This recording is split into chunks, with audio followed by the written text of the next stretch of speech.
First we have 1 cup of butter, which is the equivalence of 2 sticks or half a pound, depending on how your measurements are.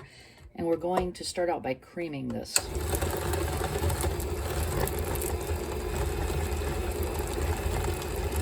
Your butter should be softened before you begin. And you can do that by setting it out on the counter for an hour before you start. So once it's softened or creamed, we're going to add brown sugar to this. And we have 1 cup of lightly packed brown sugar.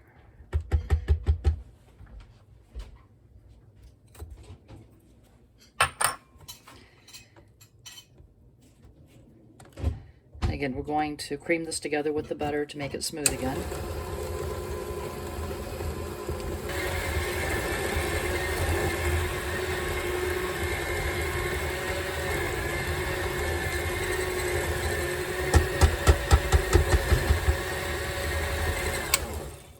So once that's smooth and evenly blended through, then we're going to add 1 egg yolk. So you'll need to separate your egg and take the white out, but keep the white. You're going to use that later.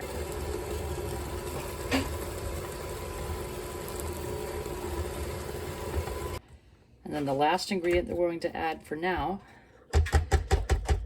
is the flour, and we have 2 cups of flour.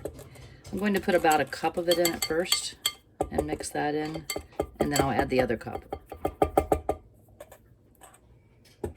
Again, start slowly or you will throw all the powder out and it'll just make a cloud.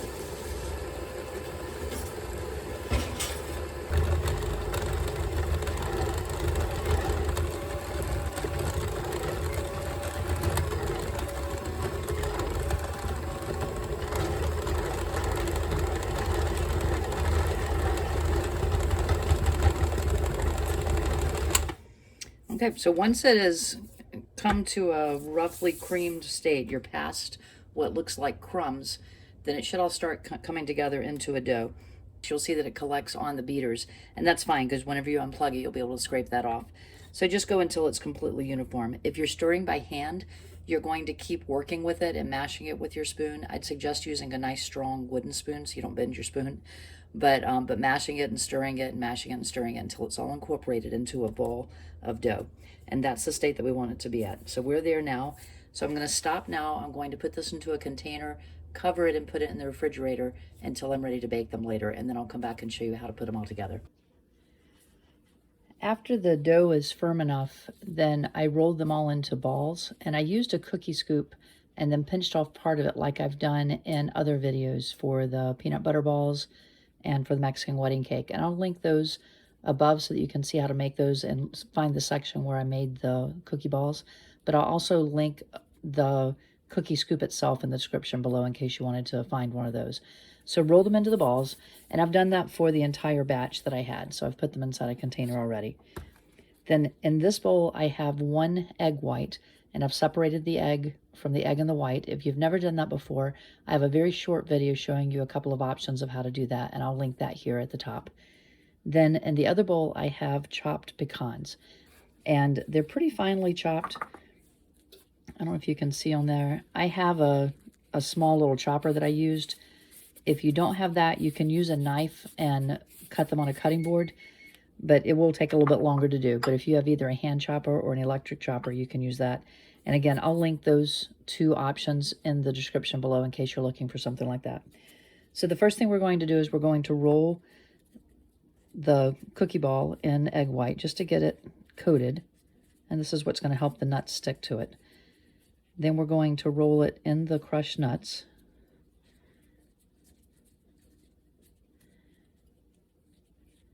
And then we're going to put it onto the cookie tray. And we'll do that, we'll continue doing that for all of them, and then I'll come back and show you the next step.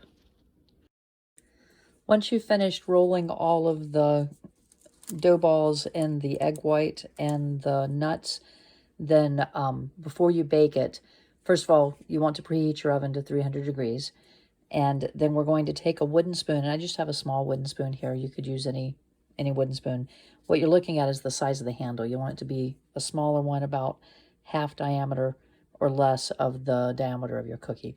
And we're going to take this and we're going to make an impression in the top of each of the cookies.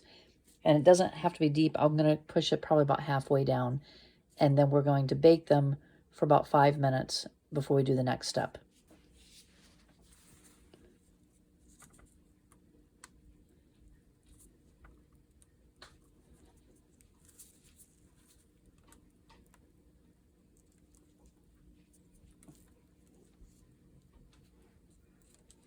And my dough is a little bit cold because I had chilled it.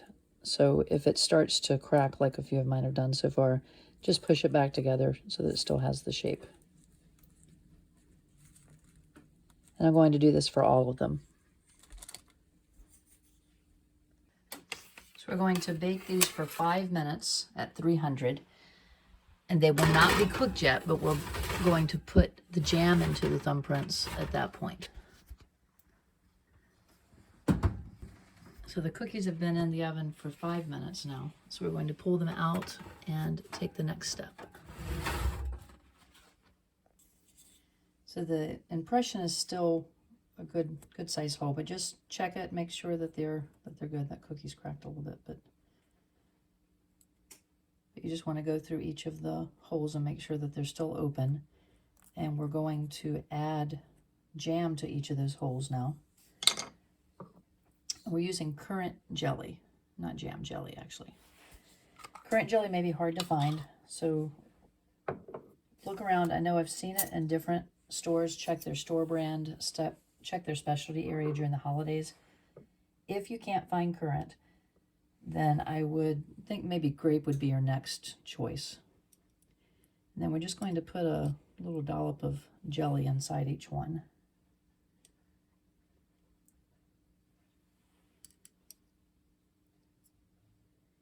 And you may have to push it into the hole a little bit to get it to stay in.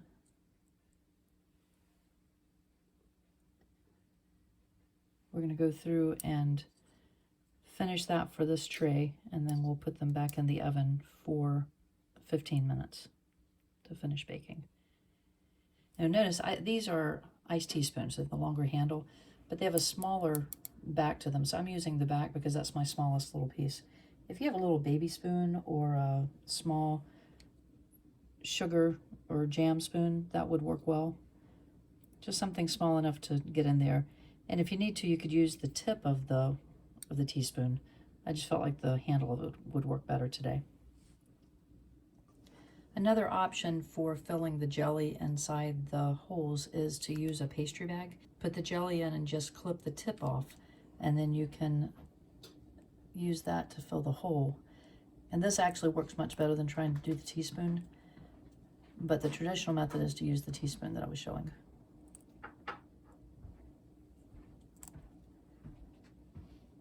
Once the jelly is in all of your cookies, then you're going to put it back in the oven for 15 minutes, still at 300 degrees.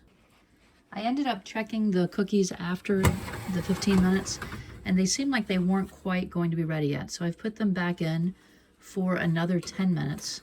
And part of it is I'm using a new oven, so I'm still getting used to the temperatures on it. But I'm also using an insulated pan, which always takes a little bit longer to cook.